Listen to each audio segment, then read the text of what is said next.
So I have to say, my favorite part of the Lawfare New York branch experience has been watching Benjamin Wittes transform back into the New Yorker he was born to be, slowly but surely. The New Yorker he was born in? Born as. Yeah, there's no to be there. But I don't understand. I'm not a New Yorker. How have I transformed? You were born in New York, man. That's it. I was born in Boston.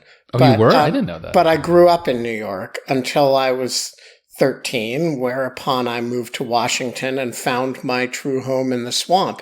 But I don't understand in what sense have I transformed back into a New Yorker?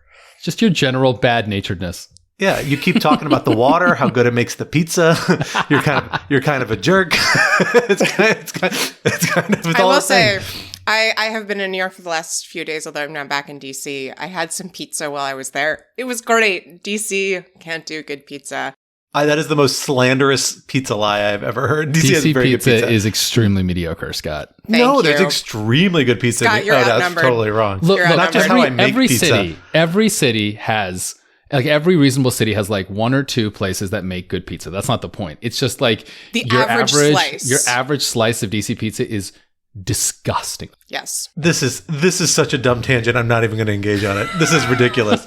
How to even begin to think of the average pizza slice is such a ludicrous concept. Scott, no. The problem is that you're talking to three people who grew up in the greater New York, New Jersey area. Don't include me on this. I'm with Scott. I doesn't care. Look, to be clear, I live in Minnesota now. I live in Minnesota now, where it's so much worse than DC. So it's DC worse for me. Pizza is fine. Oh, it's terrible. Yeah. It's where great. did you get your New York good. slice, Quinta? Did it start with an S and a B jammed together nonsensically? How dare you? That is the I'm going to meanest sue you thing for you have defamation. ever said. Wow. That's a straight up macroaggression, Scott. Go fuck yourself, Scott.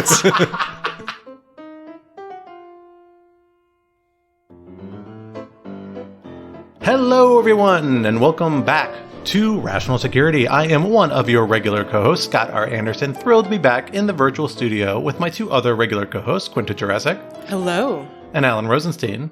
Pizza. And on that note, and he is wearing a toga, folks, in case anyone was wondering. It's mildly inappropriate, but thank goodness we're all on camera, not in person. And we're thrilled to be joined once again by Rational Security co-host emeritus Benjamin Wittes, also Lawfare editor-in-chief, assorted other things. Ben, good to have you back on the show. It's been a while at this point. I just want the record to reflect that I'm not wearing a toga. That's fair. You're wearing something with a dog on it. I don't know how you put a dog's face on a toga. I think it would be too small to tell, or you'd have to get some sort of chest tattoo to keep the theme alive. But that's okay. I digress.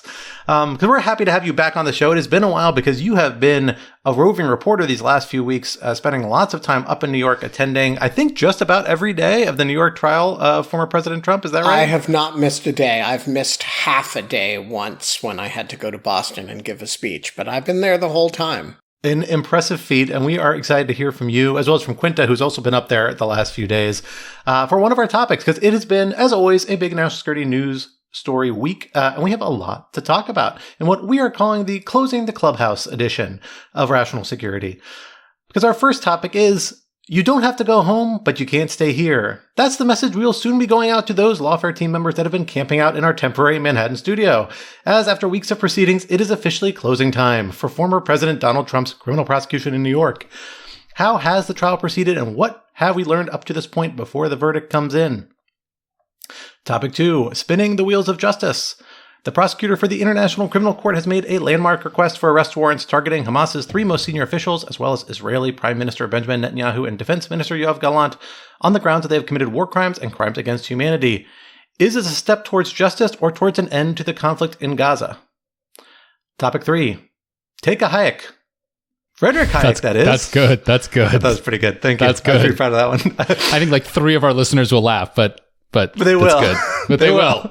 You're welcome, Don't underestimate our listeners. The Biden administration has now followed in the Trump administration's footsteps in imposing major tariffs on imports from China, and both parties seem comfortable with a level of trade protectionism that would have been inconceivable just a few decades ago. Is this the end of the neoliberal experiment, and what seems set to come about in its wake? For our first topic, Alan, let me hand it over to you to get us started.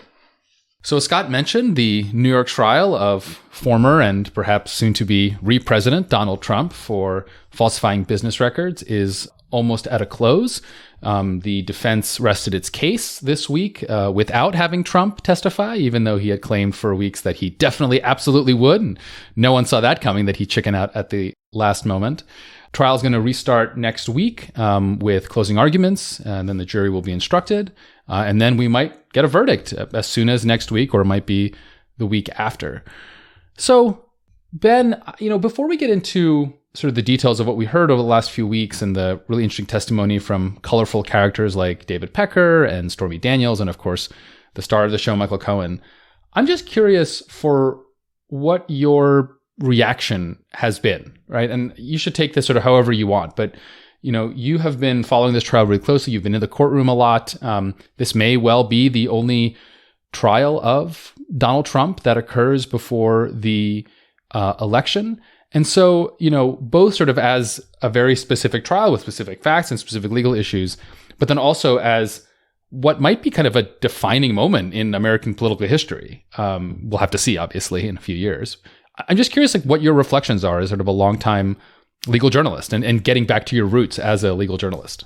So I guess my first thought is that this was not the Trump trial that any of us wanted.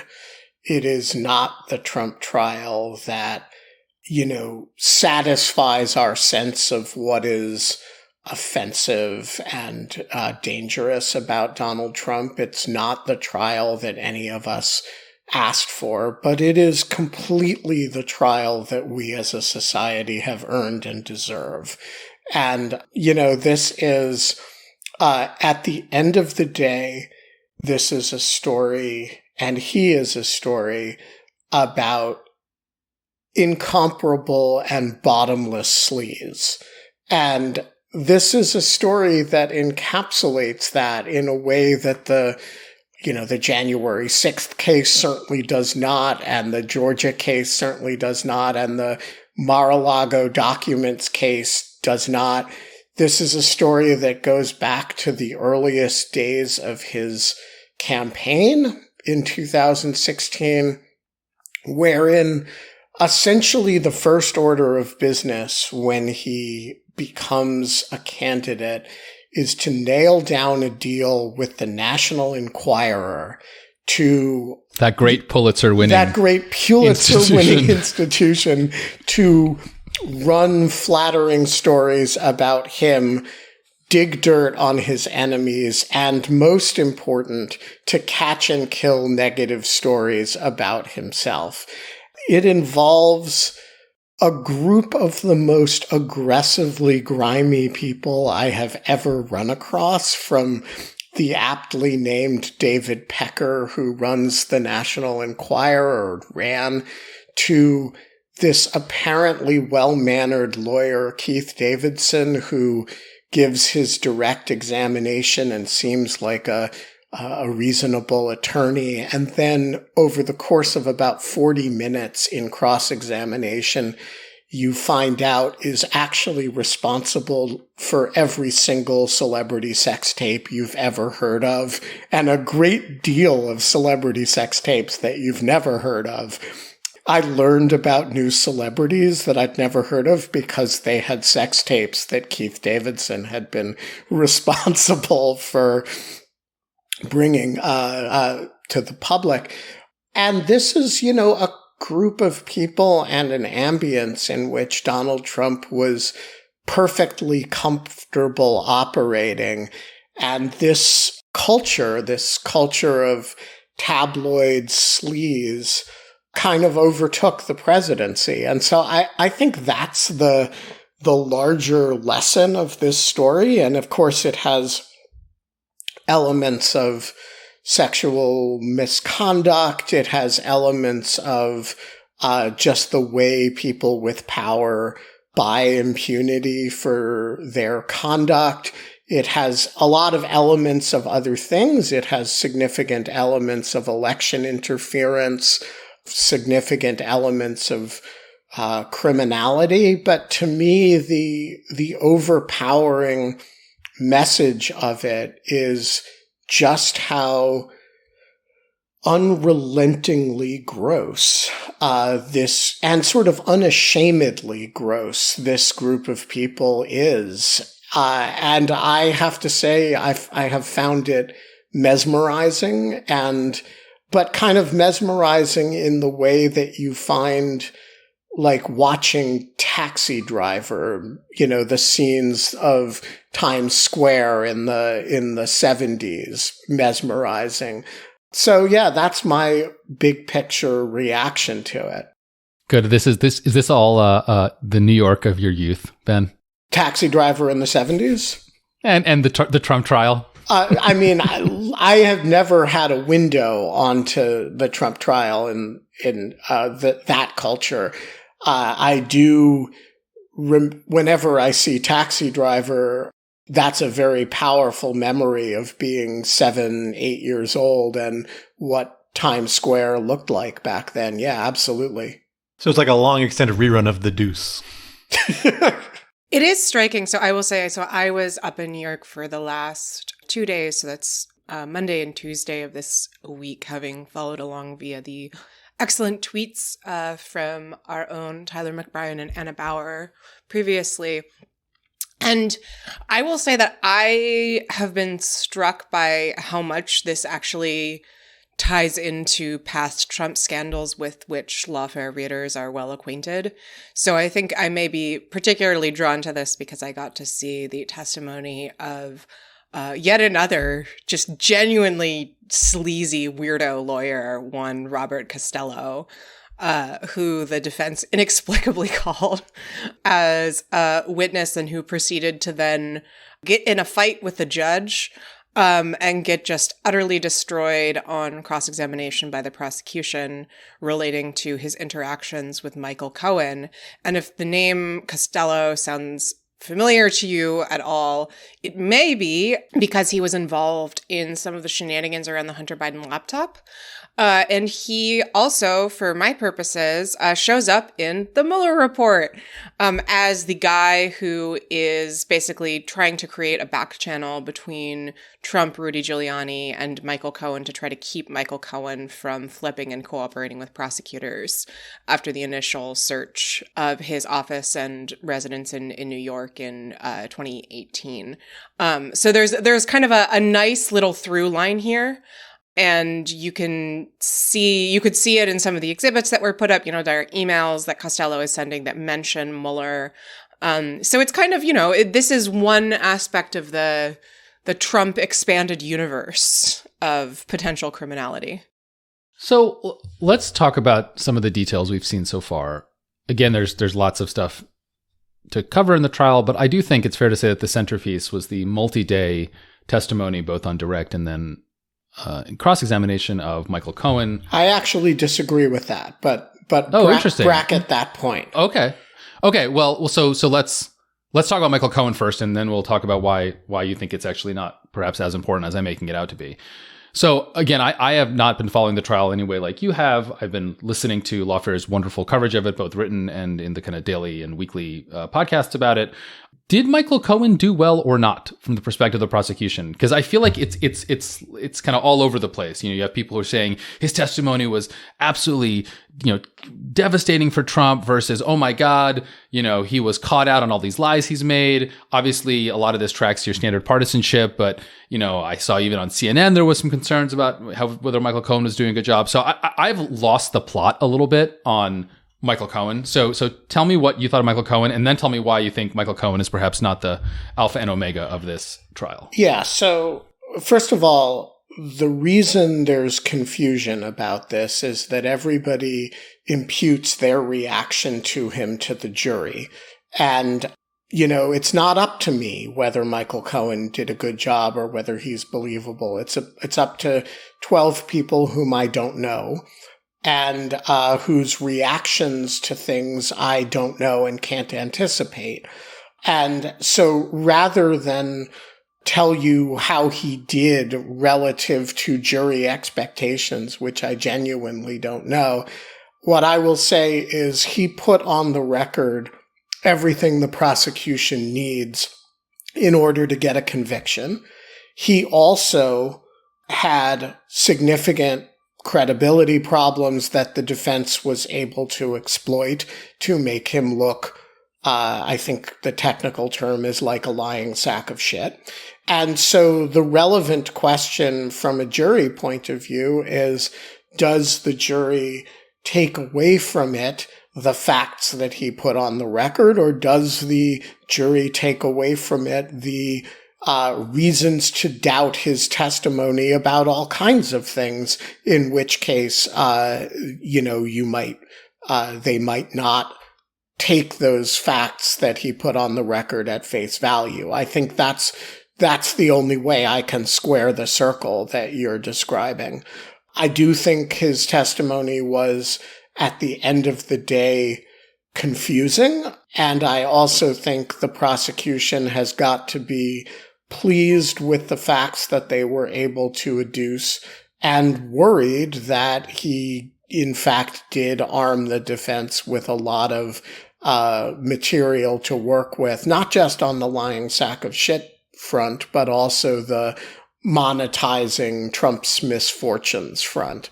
I think the same is true of Stormy Daniels, less on the lying side, but the defense is going to have a lot of material to work with both of them, that these are people who have made a career out of Trump being indictable and prosecutable for this stuff, and they both have significant interests in that proposition. As to why I don't think Cohen is quite as central as people describe, to me, the most important witness in the whole trial is a fellow named Jeff McConney, who was the controller of the Trump Organization. His testimony got very little attention because his name is not Stormy Daniels or Michael Cohen, and his cross-examination was not dramatic. But what he put in the record was the entire scheme to falsify the material in the Trump records. He put in that Alan Weisselberg had instructed him, the chief financial officer of the Trump Organization, had instructed him, had itemized in notes how to reimburse Michael Cohen, had instructed him as to the amounts, and had instructed him as to how to do it. And so, since the crime that's alleged is falsifying business records, the actual key witness, in my opinion, is less Michael Cohen than it is the day-to-day staffers in the Trump Organization who implemented this stuff. Now, is Cohen important to these points? Yes, but he's important only on two specific things. One is that Trump individually ordered the payment to Stormy Daniels, and the second is that he personally okayed this reimbursement scheme. And so I think you're going to find in closing arguments that the prosecution talks about Michael Cohen a lot less than the press has been talking about him. Just to add some more on this, I think that is my read is that seems consistent. I only saw the tail end of Cohen's testimony. I put out a piece earlier this week on Lawfare about why the Manhattan DA might have brought this case when we know that the U.S. Attorney's Office for the Southern District of New York declined to bring a case on the same facts against Trump under the Federal Election Campaign Act. There are a lot of different things going on there, but one of them is that this case is a lot less reliant on the testimony and credibility of Michael Cohen, simply because of the statute under which it's charged. It's a documents falsification case, as we've been reminded by both sides. There is a lot less that the prosecution needs to show in the way of Trump's knowledge and intent, for which Cohen is very important. They still have to show something, but the extent to which they would have needed to rely on Cohen would have been much, much higher in the federal case for a variety of reasons. And I think you really see how that plays out in the role that Cohen's testimony has played here. I kind of want to bring this conversation back to some of the early conversations we had when this set of charges was first brought, where we've seen the district attorney's office come under a lot of criticism and skepticism from a variety of kind of legal experts in different corners saying this is an untried legal theory. In particular, the jump from a misdemeanor to a felony, which hinges on the fact that this manipulation of records is motivated in part by a desire to cover up another crime. And that here has been linked to a number of theories, one of which is a federal election crime violation. Other ones are state crime violations and tax violations. That's always been, at least in kind of like the most vocal corners of commentariat, the weak point of this, that people have really criticized DA Bragg for even trying this theory in such a high profile case. I'm kind of curious how you all feel having a look at this evidence. I don't, it's foolhardy to pretend like we know how this is going to come out, especially because like you just need one juror to hang a jury, and jurors decide things for a lot of different reasons. I've been on a hung jury, and I still can't explain why exactly it hung the way it did. But it is that's an element of chaos that you can't really predict. But what I think we can say here is like how far, in left field do we think this legal theory is / the facts that the DA has to show to support it versus how central is it. Obviously, Judge Merchan approved of this theory enough to let it go forward. He's going to put it to the jury. And at this point, I believe we know neither the prosecution nor the defense asked for a lesser included offense. So there's no option for the jury to back out and say, there's a misdemeanor, not the felony here. I don't think we know that for sure. I think it's highly likely, but we still have not seen the proposed jury instructions. So they didn't discuss it during the charging conference, but they could have stipulated to it, though that seems unlikely. Fair enough. That's a good caveat. Yeah, but if it's true those aren't included, and I guess we can, or maybe in either case, does it tell us something about this theory and how far a stretch it is, and particularly for jurors who are looking at the facts? Like, do you feel like they've presented a reasonable case that there is this nexus of motivation, which is the hardest thing to prove? Because mens rea, intent, mentality, it's all about circumstantial evidence, and there's inevitably a lot of the eye of the beholder in any sort of case like that. Quinta, let me start with you, and I'll come to you, Ben. I think that the argument that this case is legally novel is frankly silly at this point. By saying that, I don't mean that it's like coloring within the lines 101%. I think there are some ways in which the prosecution is sort of leaning out a little bit. But a lot of the arguments that were raised by commentators early on have just been shown to not hold water if you take a careful look at the docket and talk to people who have worked in the Manhattan DA's office. And frankly, after doing some research and reporting on this with Tyler, I think that my takeaway is that a lot of the conversations that you see around people saying, the business record statute, it's being stretched. This is so broad. Should it really be charged like this? It's never been done. A lot of that is people who are used to federal courts sort of suddenly looking at New York courts and sort of lifting up the rock and going, oh my God, what are you guys doing under here? Which, to be clear, does not mean that everything that happens in New York courts is like perfectly A-okay. How dare you, Quinta? I want to be very clear on that, but there is a reason why the judge, the prosecution, and even at many key points, the defense have sort of not treated any of these issues as particularly novel or interesting. The defense raised them at the motion to dismiss stage, but they haven't.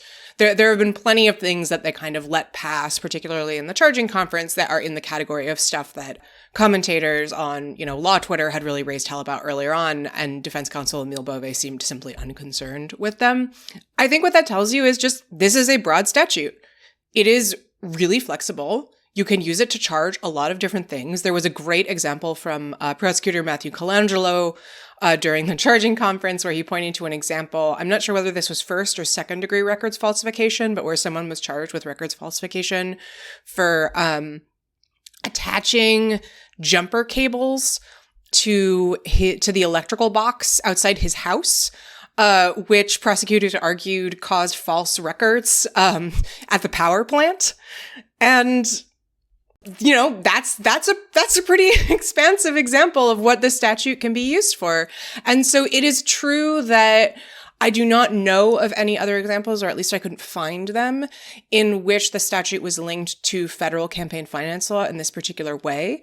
It is also true that one of the underlying offenses that is the term is an object offense, that the misdemeanor records falsification is linked to in order to raise it to a felony. This is New York election law 17152. Doesn't appear to have been used very much or at all previously. I'm relying here on some reporting from Business Insider. And so, yes, there is certainly an element of novelty there. But by and large, this seems very much within the norm of how prosecutors do things in New York. Whether you agree or disagree with that is up to you, but I do think that it's important to understand that. I agree with that in its entirety. I do think, as somebody who spends most of my time in the federal system, that this is exactly the kind of statute that, if it were a federal statute, the Roberts Court would take a hard look at as to whether it was vague and overbroad and swept in, too much stuff. And I have to say, having watched the solicitude that the U.S. Supreme Court has under vague federal statutes for the plight of criminal defendants, particularly in the white-collar space, who get kind of wrapped up in them with relatively mundane activity, I do have a bit of a sensibility of, boy, this statute could use some of that scrutiny from the New York Court of Appeals.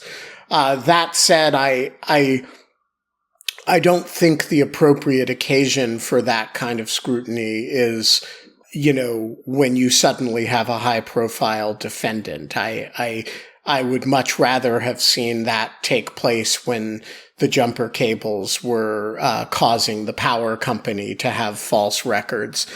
And I do think it would be mildly absurd to suddenly discover that this statute sweeps in too much activity when the defendant is Donald Trump. Is the application in this instance weird? Yes. It's weird because, what offends us about this conduct is not that the records in the Trump organization were coded as legal fees rather than reimbursement. What offends us about this conduct is that there was a catch and kill scheme that Michael Cohen paid off Stormy Daniels and then was paid back after the election by the Trump organization. And so this is sort of doing some of the work that a fraud statute would normally do. And that's a little bit weird. That said, this has not kept me up at night, to be honest. And I think one of the things about being a criminal is that you end up violating a lot of different statutes that you don't necessarily even know exist. And that's clearly what happened here, in my opinion. On May 20th, ICC prosecutor Karim Khan filed applications for arrest warrants for Israeli Prime Minister Benjamin Netanyahu, Israeli Defense Minister Yoav Gallant, and Hamas leaders Yahya Sinwar, Ismail Haniyeh, and Mohammed Daib Ibrahim al-Masri. The potential charges against Israeli leaders are focused on the war crime of intentionally using starvation of civilians as a method of warfare, although I understand that there are other potential alleged crimes related to the bombing of Gaza in particular that are on the table for the future. When it comes to the Hamas leaders, the potential charges include war crimes and crimes against humanity related to murder, hostage-taking, rape, and other forms of sexual violence. So I feel like we've been headed potentially in this direction for a while, but nevertheless, getting the announcement is big news. And there's been a lot of Sturm and Drang at The Hague and around the world about these potential charges and what they mean. So as an initial matter, Scott, I think it might actually be helpful for you to just walk us through, what the procedural stage is here, what happens next, and what should we sort of expect in the weeks to come? Sure, absolutely. It is really worth bearing in mind what we know right now, especially because we're hearing a lot of heated opinions, frankly, both for and against the prosecutor's actions here. And the truth is we only have visibility into like a really narrow slice of what's actually happened. Essentially, this is one of the very first steps in any sort of ICC proceeding where the prosecutor has come to what's called the pretrial chamber, a judicial body, and asked them for an arrest warrant. If an arrest warrant were to issue, then there would be an obligation on ICC members to deliver any of the people targeted by the arrest warrant to the ICC. Compliance has never been 100% with that, even among ICC members, certainly not with non-ICC members, but that's kind of the legal mechanism this is pushing towards. And it's on a reasonable basis standard, something like very much like a probable cause standard. Essentially, the prosecutor has to show there's probable cause or a reasonable basis for believing that these people have done these crimes that are within the jurisdiction of the ICC. All we have right now is a statement by the prosecutor saying, I have filed this application and giving an overview of that, plus one other document I'll get to in a minute. So we don't actually know what the evidence is. We don't know what the filing is. We don't know what the full scope of the arguments are. This isn't unusual. The prosecutor actually does not have to make any public acknowledgement of seeking these sorts of arrest warrants. Alternatively, in some cases, they have been much more forthcoming about the underlying records. But the usual course is that they tend to be relatively quiet at this phase because it's, again, a pretty early phase. In this case, they did come out with a more public statement, plus with this other document. But we don't have the full universe of what's available. The other document we do have, which is unique a little bit to this case, not entirely unprecedented, but pretty unique, is that the prosecutor established a panel of experts several months ago that is a kind of who's who of international lawyers, a number of pretty well-respected names, including Amal Clooney, George Clooney's wife, but also a prominent international human rights lawyer, Ted Marone, a former Israeli foreign ministry lawyer who then moved to the United States, became a fairly prominent U.S. law professor, judge on ICTY, if I recall correctly, the International Criminal Tribunal for Yugoslavia, a number of other really well-known international law figures who've been advising the prosecutor's office. And they produced a short kind of opinion or a short joint unanimous statement that's like 12, 14 pages, giving a little more detail about the charges and the legal logic behind them, and agreeing unanimously that they thought that the prosecutor had shown there was a reasonable basis for believing these charges have been brought and were within the jurisdiction of the ICC. It's worth looking at the charges a little bit, and we can dig into aspects of jurisdiction, things like that, as useful. But it's worth saying out what the charges are. Three individuals, basically the three most senior members of Hamas, have been charged with I should note that's Yahya Sinwar, Mohammed al-Masri, Ismail Haniyeh, Haniyeh being the head of kind of the political bureau, Sinwar, the head of Hamas generally, and al-Masri, the head of the kind of militant rings, the Qassam brigades. They have been charged with a familiar list of war crimes and crimes against humanity. The only thing that's really notable there is that they do bring crimes against sexual violence, which we know has been a kind of heated point of contention. But notably, the charges for sexual violence are actually about sexual violence committed against hostages while in the custody of Hamas. It doesn't actually specifically address, the charges don't address sexual violence on October 7th. But the prosecutor did note in his statement he's continuing to investigate them, suggesting additional charges may be forthcoming related to them, and also include in his statement a call for the release of the hostages and an expression of thanks for the cooperation of the October 7th families. So it's got an interesting valence there on the Hamas charges, but from a legal perspective, they're not that surprising or interesting necessarily. They're important, but not that surprising. What is a little more surprising, because it's a different sort of charge, is what's being brought against Benjamin Netanyahu and Yoav Gallant. They are being charged with a kind of much narrower category of crimes, which is essentially a crime of starvation, and then a bunch of crimes against humanity and war crimes that are related to that, about the willful killing and infliction of harm against civilians. And it's all related to the same conduct, though, which is the decision to, at least according to the prosecutor, deliberately withhold assistance from the civilian population of Gaza in a way that's intended to cause starvation and harm on a variety of fronts, and as a deliberate matter of policy. The reason why you're seeing these overlapping charges is because starvation itself is only a crime under the Rome Statute, that is the foundational document of the ICC, for international armed conflicts, meaning state-to-state armed conflicts. It was, because of what many people think is kind of a Scrivener's error, omitted for non-international armed conflicts between a state and a non-armed group that is currently like a process of being corrected. There's actually like an international convention that would correct that, but Palestine's not a party to it. There's no real basis for seeing that amendment as applying here. So it seems like they basically said, we're going to charge the crime of starvation. And if we can't charge starvation, then if we deem this to be a non-international armed conflict between Israel and Hamas, instead, then we can say the similar conduct also violates the willful targeting of civilians and infliction of harm against civilians. So it's a legal kind of maneuver to preserve the charges based on how the court might view the conflict. And notably, it argues the conflict kind of in both ways, although in a way that I think is actually probably legally accurate, which is that they say this is both an international armed conflict between Israel and the state of Palestine, because the ICC and much of the UN system does view there as being a state of Palestine. That's a state-to-state conflict. And there's also a non-international armed conflict between Israel and Hamas, and that these two exist side by side with each other with kind of overlapping obligations. So that is in a nutshell what this is. At this point, we now have to wait for the pretrial chamber to make a decision. That's probably several months away, and it's not clear to me we're going to get a lot more visibility into what these charges are unless we get information from lawyers who might be involved, particularly if Gallant and Netanyahu or the Hamas defendants have lawyers involved to defend them in some way, or if the prosecutor reveals additional information, which would be, I think, a little unusual coming here, because again, these things are usually not done super publicly, but might be possible because it is such an exceptional, high-profile case. So, Scott, I'm curious, and I always like a good international law, we all just ask Scott questions segment. I'm fine. I think it's great. I learned a lot. You said we'll have to wait a couple of months to see if this pretrial court will actually issue the arrest warrants. Historically, has this been sort of a pro forma thing, or have there really been situations where these arrest warrants have not been issued? There's been negotiation.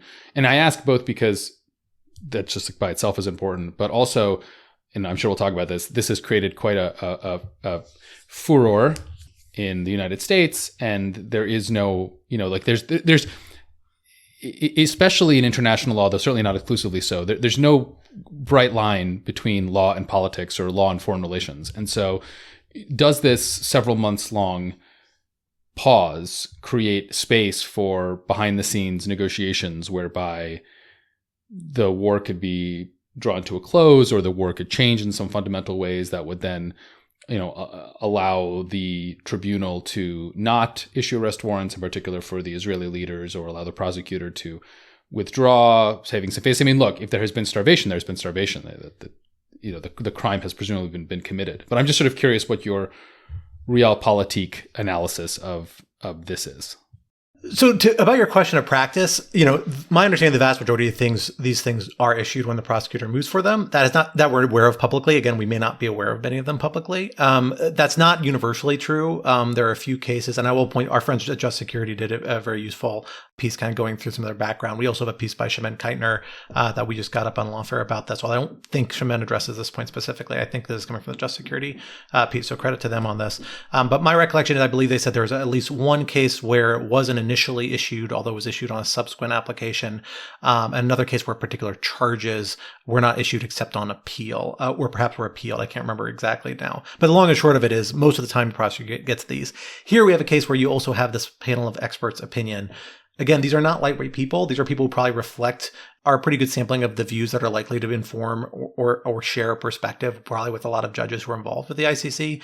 So my suspicion is that is a strong indicator that the ICC, if it looks at the merits of this and everything else stays equal, then this is likely to issue. The question is, does everything else stay equal? Because there are factors that go into how the ICC does its work that can change. What's one thing that the prosecutors come under skepticism and criticism for in this, and not unreasonably compared to past practice, is that this is in the context of an ongoing conflict. And usually the ICC acts in line with the concept of complementarity, an idea that they're really only supposed to take action where a state's own domestic accountability mechanisms have fallen short and failed. And here, it's not clear what a reasonable time period is to give Israel time to do that. Like maybe Israel will still take accountability mechanism against these people for actions or to stop them. And so you could argue perhaps that, well, if there's some sign of accountability on the Israeli phase, that will, kick up this concept of complementarity, and either the pretrial chamber or the prosecutor will reevaluate. Alternatively, this is very clearly in a current context of kind of ongoing action that the prosecutor has warned, has said, like, we're looking at this starvation and the withholding of assistance. And that's actually a policy we've seen the Israeli government arguably like kind of tick up on in the last few weeks as they've gotten close to a military action Rafah. So, perhaps if it's a substantial increase in humanitarian flows, if certain policies reverse in that regard, then they can say, well, we can now, kind of afford more time for complementarity to kick in. These are all kind of like soft outside factors that it's hard to know how they're supposed to exactly insert in this process, at least in my understanding. It's not like there's a hard rule on this, but it comes down to the judgment of the actors involved. I think the pretrial chamber probably will take its time with this, even though I think the legal outcome is likely already on the table. But that said, like, they may, again, as exactly as you said, see time to kind of take their time and see if certain facts change that might adjust some of those soft, kind of more policy or value driven peripherals that inform these decisions.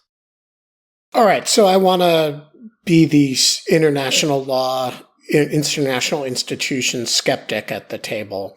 Yeah, bring the hammer down. We've all been listening in hushed tones to Scott Anderson's scholarly and nuanced description. Ben, just put him in Sparrow, man. No, so if I am Yahya Sinwar or Ismail Haniyeh or Yoav Gallant or Benjamin Netanyahu, I am not quaking in my shoes today. And because this tribunal has quite a history of bringing actions against leaders in the midst of conflicts that it then can't get its hands around on, and it becomes quite a paper tiger. And so I look at it and I say, yeah, give me a call when you have Omar al-Bashir in custody, when you have Vladimir Putin in custody, when you have what's her name, who's the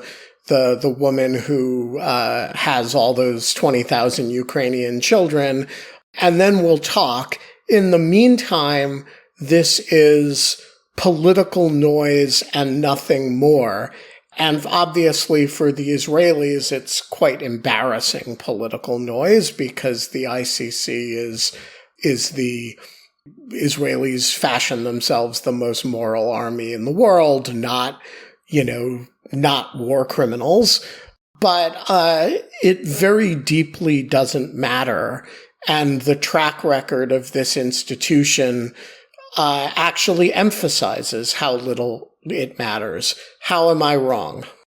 I will say, though, that at least my read of the reaction, and I'm totally open to being told that I'm wrong about this, because I've mostly been reading the English language coverage in Haaretz, which obviously has a particular perspective, is that Israel hasn't shrugged this off, like, oh, go jump in a lake, I'll take my vacation in Miami, I didn't need to go to, Europe anyway. My impression is that the reaction has been one of real anger. And the U.S. has also voiced anger through Secretary Blinken. Is that, I'm going to confuse everyone by saying kayfabe again, but is that so much kayfabe in your reading, Ben? Or does that speak to a sense in which this does matter in terms of sort of international acceptance of the legitimacy of Israel's actions? I'm focusing here more on Israel more than on Hamas, because I think there's less disagreement that Hamas's tactics have been unacceptable from the beginning. Yeah, so look, I mean, this is not a new issue for Israel. It's a new tribunal for Israel. But there are a number of European states that assert universal jurisdiction over war crimes, and there have been a number of investigations in Belgium and in the Netherlands that have caused Israeli, particular Prime Minister Sharon, to have questions about where he could travel. And so this is not an entirely new issue. And I do think from the Israeli point of view, there is an element of, there's an element of that's very real to it because it affects prime ministerial travel and defense minister travel. And this is a country that does actually value its place in the world and doesn't want to be Russia. I think, the likelihood that this tribunal becomes the ICTY, which eventually does acquire jurisdiction over Milosevic and custody of Milosevic and Karadzic and some other major figures, Israel is not going to let, even if this government falls and, Benny Gantz becomes prime minister, Israel is not going to let the ICC get custody of Benjamin Netanyahu. And that's, just a matter of sovereignty and a sense of the country's own jurisdiction over its own people. And so I do think there's an element of this that I totally understand why international law people get very excited about this and think that it's very important. And I understand why people for propagandistic reasons that are separate from international law reasons do this. But if I go back to the fact that if I'm sitting pretty in Qatar as the head of Hamas, this does not rock my world. And similarly, if I'm Bibi Netanyahu, it may mean I go on Fox News and beat my chest a little bit, but it's just not as big a deal to those people as it is to the people who are invested in the integrity and long-term legitimacy of this institution. I guess my question then is to what extent does this speak to some of the bigger questions that I feel like we've been facing since the beginning of the war in Gaza about how Israel, I'm talking about Israel as if it's a monolith, which it obviously isn't, but how Israelis understand their place in the world. Because to your point earlier, I think that the point you made about Russia is really key. Like, Russia does not care. The Russian government really does not care what anybody else thinks. But, the refrain throughout this war from the Israeli government has been the IDF is the most moral army in the world. We're sort of part of the international community. We're engaging in this sort of broader structure. Obviously, that's always been complicated for Israel for a variety of reasons, but a lot of the, pressure campaigns in the United States from like BDS or so on, the goal is to ostracize Israel internationally. And I'm not saying that that's necessarily a good strategy. I'm just describing it. And so I guess my question is, to what extent does this actually further that process? And to what extent does that matter for sort of the self-conception of Israel and Israelis about how they go through the world? Well, and I don't think you need to go so far as to say that this is all about Israeli self-conception, to say this can have real-world impacts, even if this never results in Benjamin Netanyahu, on trial in The Hague. At a minimum, it suggests that they're, like Ben noted, they're not going to be able to travel internationally. I actually think when they're in office, there's probably still going to be plenty of opportunities to travel because there's immunity questions and other issues that come into play there. When they're out of office, it's going to be much harder. It makes them much more ostracized. But that's a threat to kind of broader Israeli society. Because remember, this is the tip of the iceberg, right? If you have these most senior officials, there's lots of other people that may yet have responsibility further down the chain that the ICC is still looking at. This is the first salvo of prosecutions. And if you look at other cases ICC has investigated, they actually do go down the ranks and they find specific people with a specific accountability. Those people may care a lot more about their ability to travel, whether they have family in Europe, assets in Europe, that might make them vulnerable or become vulnerable in some way, depending on what compliance mechanisms different countries have. And it becomes a friction point with those people. Israel's a cosmopolitan society. Israelis are, many of them, multinational, right? And have relationships with many countries in the outside the world. And this would, people falling under this kind of category of action, which seems to be quite credible, at least in regards to these two most senior officials, are going to suddenly find 2/3 of the world shut off to them, because that's about the number of ICC member states. I think that's pretty dramatic before you even get to the real, I think, conceptions of value and identity that I think has wrestled with Israelis. And in particular here, I do think it also brings in the complementarity angle that I mentioned before. What this really does is put pressure on Israel to actually scrutinize these policies and maybe consider bringing accountability themselves, whether that's ending them, whether that's adjusting them to account for humanitarian concerns. I mean, I think it is undeniable at this point that Israel has been pursuing a strategy that the vast majority of the world has objected to substantial parts of, including the United States government at this point, kind of the last reservoir of support, and particularly around this issue. I mean, this is the most consensus point of criticism of what the Israelis have done, is not allowing assistance into Gaza at a sufficient enough level and doing it with the intent to hurt civilians. Not everyone will agree on that. I don't think the Biden administration will agree on that. But other than that, plus the Biden administration does agree that's what's happening, even if they not willing to say the Israelis are doing it deliberately. That's a common point of consensus. And I think this actually is a significant additional pressure point to say, do we need to think about this more? And in particular, are we putting ourselves at a degree of risk and people who participate this at a degree of risk of international isolation and ostracization, even if it doesn't end in prosecution, by continuing and participating in these policies? It's going to be a months-long debate. This is one factor in a process. It's not like a hard, like, arrest them, throw them in jail sort of thing. That's just not how these institutions hardly ever work, although sometimes, but rarely, usually 10 years after the fact. But in the short term, that strikes me as much more likely. Does that sound reasonable to you, Ben? And does that sound like it actually relevant? I think that's right. I mean, I do think one of the questions that we really don't know the answer to because of the state of the evidence is, whether the ICC prosecutor can actually prove that claim.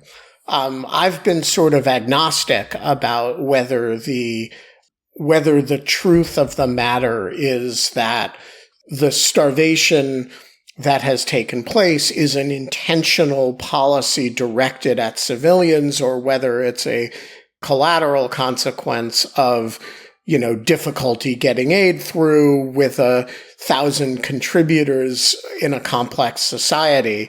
If you're going to be the prosecutor who brings a criminal case on that basis, you better have a whole lot of evidence that it is an intentional act on the part of the prime minister and the defense minister, as opposed to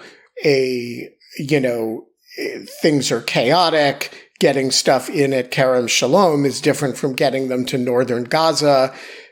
Protests and blocking from the Ben Gvirs of the world is different from the prime minister intending that people starve.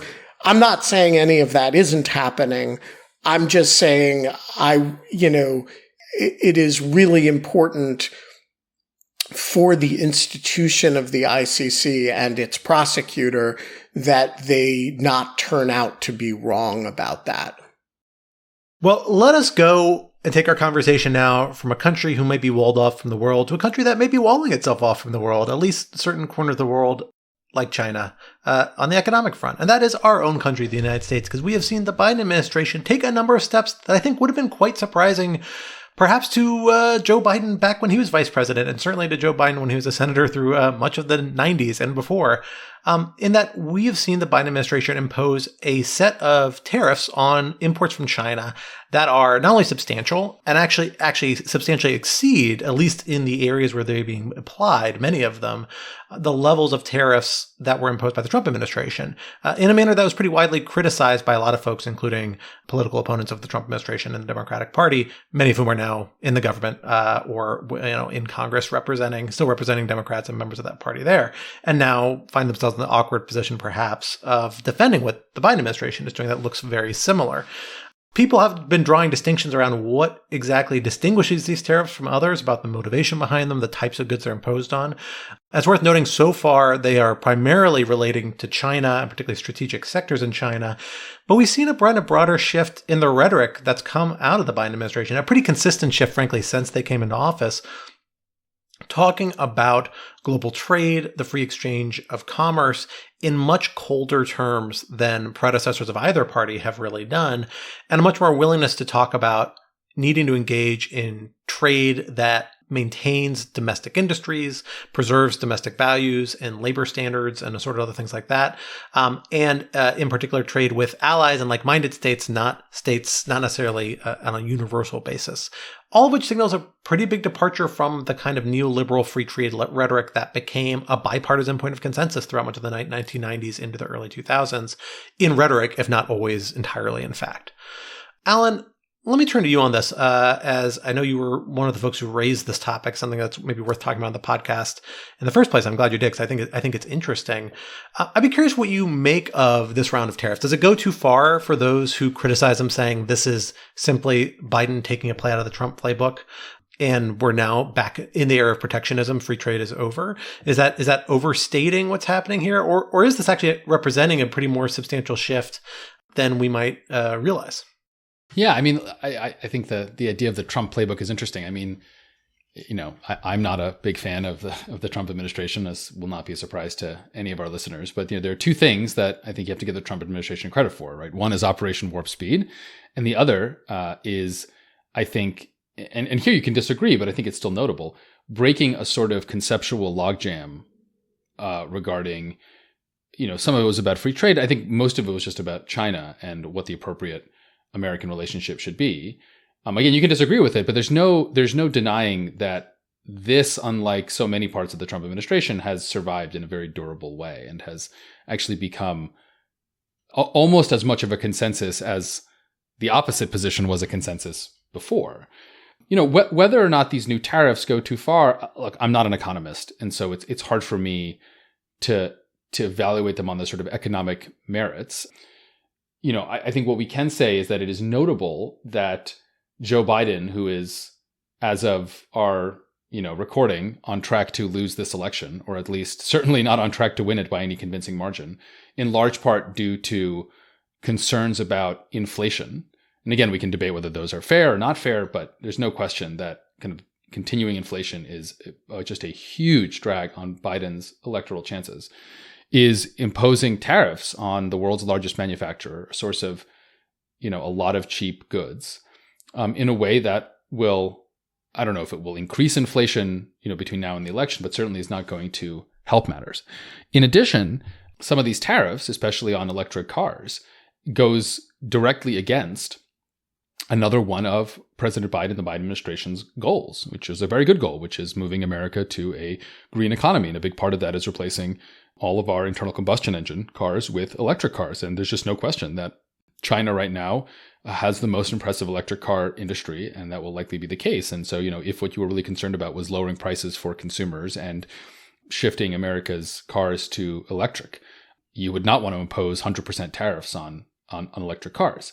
So why is he doing it? I mean, some of it is just a pure political play, right? He really doesn't want to lose Michigan in 2024. And obviously Michigan is a big car state. And, there is some evidence to suggest that, in fact, protectionist tariffs are good politics. They actually do move the needle. Now, is that worth it in terms of how many jobs you save relative to the cost of these tariffs? Maybe not. But politically, this makes sense.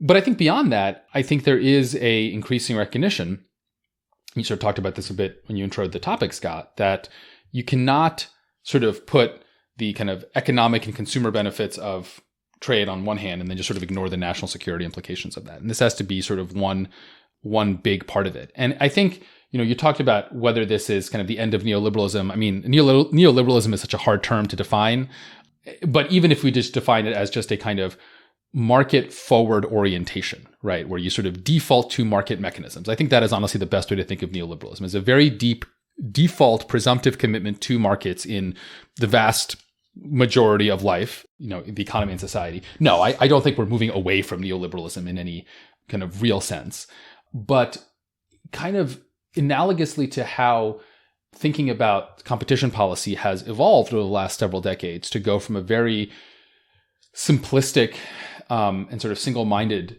focus on consumer prices as the only thing one should care about, to a much richer, sometimes called neo-Brandeisian, or if you're a critic, hipster antitrust conception, where you consider all sorts of additional political economy perspectives in thinking about competition policy. I think you're seeing the same kind of change in thinking about free trade, where, it used to just be thinking about, well, at least for Americans, it used to just be about consumer prices for Americans. I mean, for the rest of the world, and this is worth pointing out, free trade has been one of the greatest creators of wealth and prosperity, especially for the poor. I mean, the greatest thing humanity did in the 20th century is move 1 billion Chinese people out of poverty.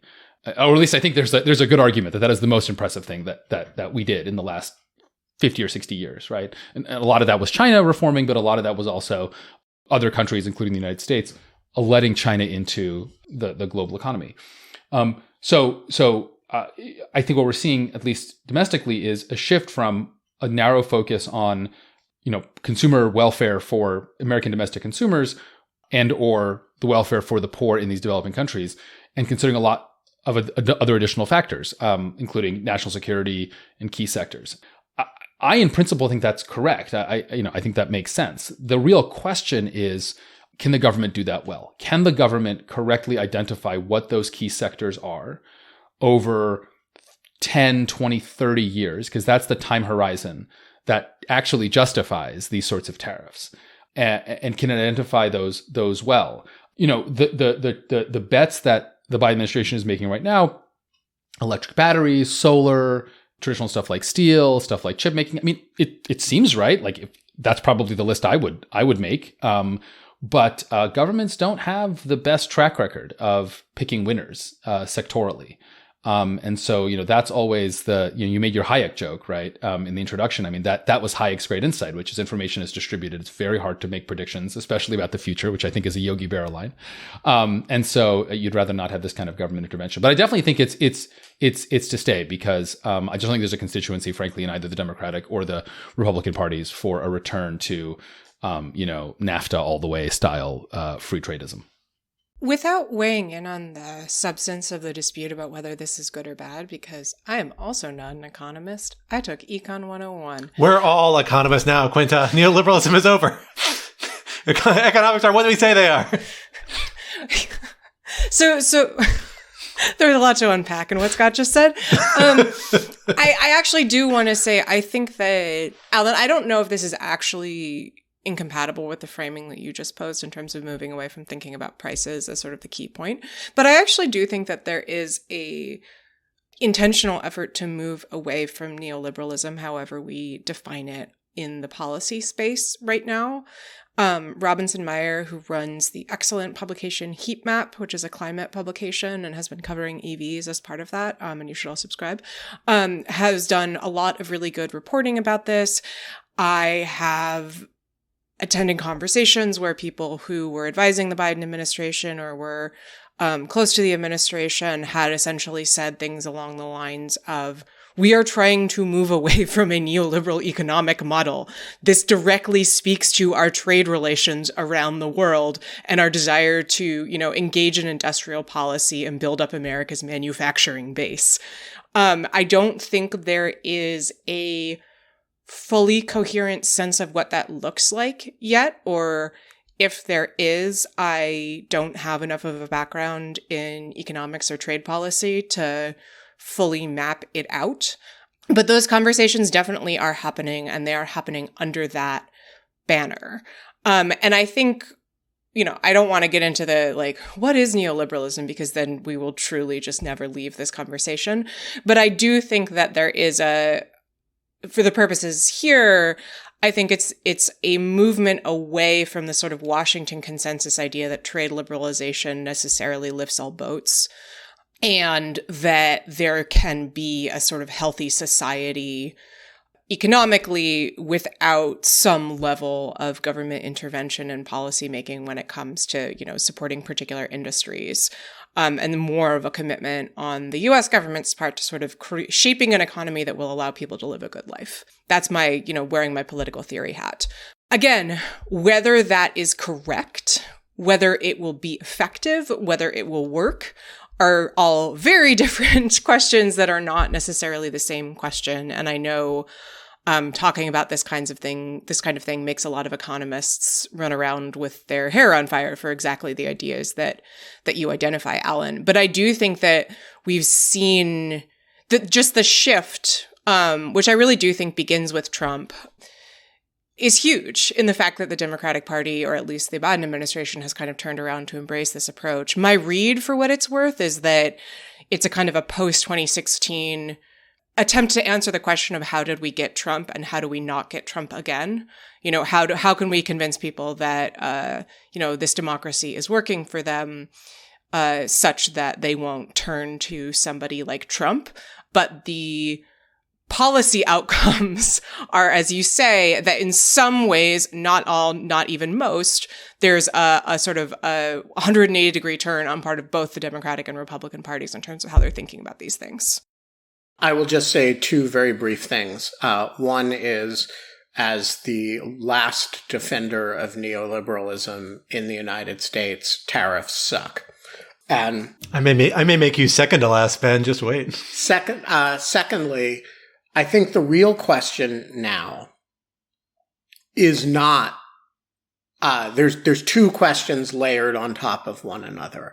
One is whether to abandon neoliberalism, that is a general commitment to freer trade and a sense of a more managed economy. That's one set of questions. The second set of questions, on which I think is the one with a real consensus that has developed, is whether whatever you decide on the first question, China is exempt from it.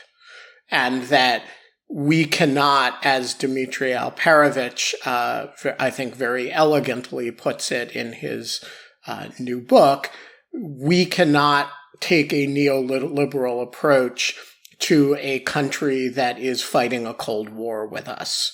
And that, they are taking a long-term, very adversarial approach to America and its interests. And in the face of that, recognizing that we should not pretend that this is, the European economic community. And I think the argument that therefore you might consider a radically different approach to China than we have over the last several decades is a very plausible consensus that might even lead you into the realm of tariffs. That does not mean, to go back to Quinta's point, that a general policy of trade protectionism and sort of designing an industrial policy to help people live the good life is generally a good idea. And so I just want to stake out the grounds that for people who want to, don't confuse the fuck China agenda with a general rebuke of neoliberalism or free trade, which generally is anti-inflationary and does cause lots of people to live better lives. We need Keynes back, guys. We need someone raise John Maynard Keynes from the dead and help us. Zombie Keynes. So I'll second a lot of what Ben says, which I think captures my reservations about this, which are less with the concrete policies and more actually with the broader shifts on two fronts, on the China front and on the free trade front generally. Idea that you should need to set restrictions to account for the fact that you are in a rivalry with another state strikes me as precisely right. And it's a totally reasonable thing to do and not a surprising thing to do and not unprecedented. Even in neoliberal era, we all saw states do things like this, right? And we've had trade authorities on the books to allow presidents to do things like this for decades for exactly that reason. They were just used more sparingly, perhaps, than they are being used now. But what I do think is different is, or we are at risk of, is in the China front, pivoting too far to a zero-sum perspective. Because that's not where we are with China, I think, strategically or economically. And there actually is a great amount of economic benefit between U.S. and Chinese economic cooperation. That's to their mutual benefit. And this is a point that we've heard from Chinese and U.S. officials as they've made an effort to kind of roll back a little of the Arctic chill that creeps into first the Trump-China and that later the Biden-China relationship in the first few years of office over the last year and a half or so. Economic interdependence, there's reasons why it's not a bad thing. Yeah, maybe you need to protect certain strategic sectors. But if you go too far to say this is now a zero-sum game, I think you are playing into the perspective that many Chinese officials are pushing, but not absolutely all of them. Certainly China isn't fully acting that way. And you're overlooking both the short-term economic benefits and the long-term strategic benefits of having some economic interdependence, perhaps in sectors that don't compromise your capacity for national security. And that's a rhetorical point. It's a how do you frame your actions and how does it create precedents that's going to guide and permit future action. That makes me nervous if your rhetoric pivots too far. I don't think the Biden administration, I think they're conscious of that. It's a hard line to walk. I don't think they do it perfectly, but I think they're at least conscious of that. The broader front and free trade front is actually a really similar idea, is the free trade orientation Alan talked about. I think there are lots of good reasons to fundamentally object to free trade in certain areas because labor standards aren't high enough, because you are gutting domestic industry in different ways. But there are massive benefits to not just the global community and global poor, but also to Americans, which are consumer prices. And you do fundamentally have a problem in that the benefits of a lot of free trade are very real, but distributed very broadly, and they don't have an inherent advocacy. And that is very different when you have domestic industry, particularly when they're well organized and they're localized and they can get advocates in Congress or elsewhere. And so I think there's a good reason to have a foundational belief to say that we think working towards, all the things being equal, a more free economy is a good thing. Maybe there are situations where other interests push in and we should recognize and we should account for that. But making the presumption be barring the showing of an alternate interest towards free trade, I like. And I worry that the Biden administration has often gone too far in abandoning the rhetoric of saying, even acknowledging there are reasons to continue to engage in free trade. And they've done that for domestic political reasons that I understand. I don't know if I would do anything differently if I were in their shoes, but I think maybe lamentable when we have perhaps returned to another administration like the Trump administration was, very willing to throw trade restrictions around as a policy tool and impose them on like-minded states, allies, and all sorts of other sectors without such a narrow strategic frame in mind. And they're going to be able to look back at these rhetorical statements and say, these open the doors for us. And then more foundationally, I guess it bothers me that we've moved away from the idea that what I always thought to be, and I still frankly find persuasive, is kind of like the right model about how to approach these issues that neither party now embraces, at least the Democratic Party used to, which is the idea that, yeah, we can do free trade and we should try and be economically efficient and compete and build companies. And the way we make that a model that addresses our social justice is that we then redistribute the benefits of that to other people. And this strikes me as this trajectory that we've had kind of since the third way sort of movement since the 90s to say the Democratic Party is really just moving away from openly endorsing redistributed policies, right? Instead, they're playing with industrial policy to try and address the plights of people in the Midwest who have had factories closed and things like that. Whereas I think I'd rather see much more vocal and aggressive efforts to get redistributive policies. My guess is they would just say, we just haven't been able to politically accomplish those, and it's not a winner, and we have to move on elsewhere, and maybe that's right. But that strikes me as still, a preferable policy that strikes me to align better with U.S. interests and values, even if it's not a big political winner.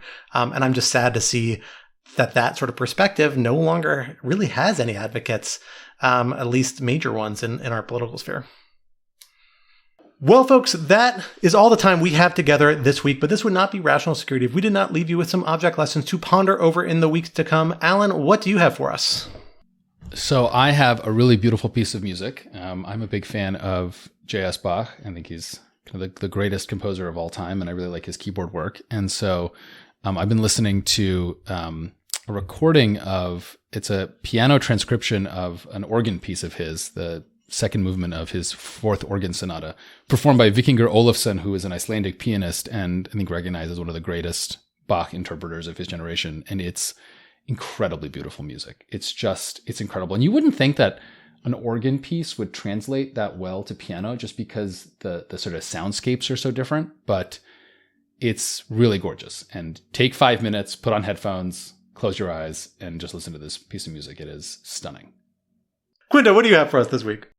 Well, attending the Trump trial, I had the opportunity, albeit not intentionally, to sit next to two cartoonists who were covering it for The New Yorker and for The New York Times. And I realized that I was sitting next to Liza Donnelly for The New Yorker only after I'd spent a significant portion of Todd Blanche's super boring cross-examination of Michael Cohen doodling. thereby totally humiliating myself in front of a professional artist. But I really recommend the cartoons that these two artists have both been putting out in those publications. It was really just fascinating to sort of watch them work and sort of how they think about the trial visually in ways that are really different from, the way that I think the Ben and I, and Anna and Tyler at least, are thinking about it in a very different context. And it was kind of fun after watching them work to be able to go to the New Yorker and the Times and take a look at the finished product. They're delightful little cartoons. I think they kind of communicate the vibe in the courtroom in a very different way than the court artists' work does, which is not to denigrate the court artists. They're doing an incredibly difficult job, but they're sort of producing a different kind of work. So if you're interested in what it's looked like to be in the trial, I highly recommend you check out these drawings. Well, for my object lesson this week, I am going to log roll for a friend of the podcast, a former guest, and that is Lawfare contributing editor and friend of all of us, Michel Paradis of Columbia Law School, among other places famed. Michel is, among a variety of hats he wears in exercises in very talented fashion, a history writer, a historian, and has now come out with his second book, This, a Biography of Eisenhower, that is coming out next month on June 4th, entitled The Light of Battle. I've been lucky enough to talk to Michel about his project for the last year or two that he's been working on this, in part because I was doing a little bit of a project that involved a lot of Ike myself. So we had a lot of fun exchanges of old historical documents on this, and now have a copy I've been reading. It is just a phenomenal read, a really, really interesting portrait of a really, really interesting person that everybody thinks is really, really not interesting. And actually, I think Ike is phenomenally interesting as a former president and worth a read. And over a chapter of his life that really doesn't get as much attention. Not President Ike, not General Ike. Well, kind of General Ike, but not President Ike, but an early phase and how his kind of worldviews evolved. It's a phenomenal read. It's out on June 4th. It's called The Light of Battle. I encourage folks to check it out and pre-order if you have the opportunity. It's a great read and worth catching. And hopefully, maybe we can get Michel back on the podcast to talk about it and other things sometime soon. Ben, why don't you bring us home? What do you have for us this week? I have a recommendation for a lawyer. We have spent a lot of time on this, on Lawfare podcast, making fun of Todd Blanche. And I cannot, in good conscience, recommend that anybody who gets in criminal trouble, have Todd Blanche, represent you. But, Blanche's partner, a fellow named Emile Bovy, is spectacular. And it is made all the more spectacular by the fact that he looks like a vampire. And he always looks like he has just crawled out of his crypt and is, maybe going to sprout fangs there in front of the judge. But jokes aside, and making fun of his sepulchral appearance aside, he is actually been spectacular. He's got the world's most difficult client, and yet he shows up every day, has been, in contrast to Todd Blanche, devastating in cross-examinations. He's been really, really effective in front of the judge, he makes arguments that are frankly unreasonable seem go down smooth. And he is just a pleasure to watch. And so I've spent a lot of time criticizing Trump lawyers from Alina Habba to Mr. Lauro, and it's not a group that has shrouded itself in glory as a general matter. Emile Bovy has been first rate, and so if you get in trouble in the New York metropolitan area and you need somebody to crawl out of a coffin and show up in court for you and really do the work, look him up on LinkedIn. I will say it is the sense of relief when it's Bovy who stands up rather than Blanche is so profound. Well, with that very unlikely endorsement on the books out there, that brings us to the end of this episode of Rational Security. Rational Security is, of course, a production of Lawfare, so be sure to visit us at lawfaremedia.org for our show page with links to past episodes, for our written work and the written work of other Lawfare contributors, and for information on Lawfare's other phenomenal podcast series. Also, be sure to follow us on Twitter at RATL Security, and be sure to leave a rating and review wherever you might be listening. In addition, sign up to become a material supporter of Lawfare on Patreon for an ad-free version of this podcast and other special benefits. For more information, visit lawfaremedia.org/support. Our audio engineer and producer this week was Noam Osband of Goat Rodeo, and our music, as always, was performed by Sophia Yan. And we are once again edited by the wonderful Jen Patja. On behalf of my co-host Alan Quinta and our special guest Benjamin Wittes, I am Scott R. Anderson, and we will talk to you next week. Till then, goodbye.